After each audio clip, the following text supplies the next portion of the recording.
们呢，把佛性能够启发，请佛性出来当家，然后呢，它整个都呈现，就是呢，后其身呢，和身先，中影下影的相，中影中影，中影毛孔为天后宫。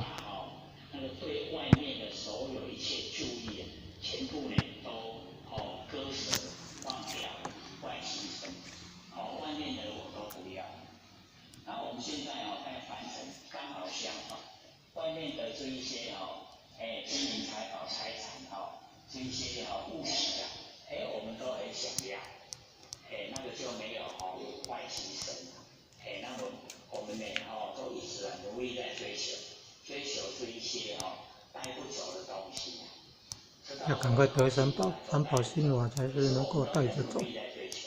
在世能逢凶化吉，遇难成祥，寿终能够超脱生死轮回。